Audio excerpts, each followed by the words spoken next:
नाकात वाकडा नथीचा आकडा, मोत्याचं कुलूप ओठांच्या कवाडा, बंदोबस्त केला का ग एवढा.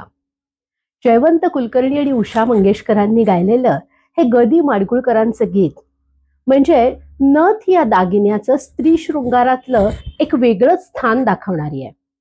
स्त्रियांच्या सौभाग्य अलंकारांमध्ये वापरला जाणारा एक वैशिष्ट्यपूर्ण दागिना म्हणजे नाकात घालायची नथ.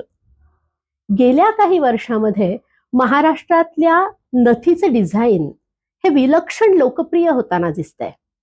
भारतात सगळीकडे नथ हा दागिना वापरला जातो, पण महाराष्ट्रातल्या नथीचे डिझाईन हे फक्त नाकापुरतं मर्यादित न राहता त्या डिझाईन पासून कानातलं, गळ्यातलं, पिना, हातातली ब्रेसलेट्स इतकंच काय, भरत कामातून ते साडीवर, ओढणीवर, कुर्त्यावर असंही दिसायला लागलंय. काही कलाकारांनी हे डिझाईन आपल्या रांगोळीमध्ये सुद्धा रेखाटलंय.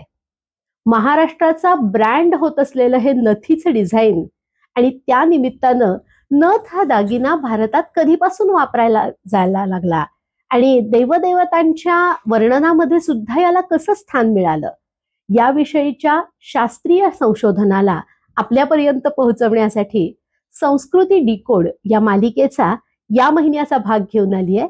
जरूर ऐका नथीवरचं विवेचन संस्कृती डिकोड मध्ये.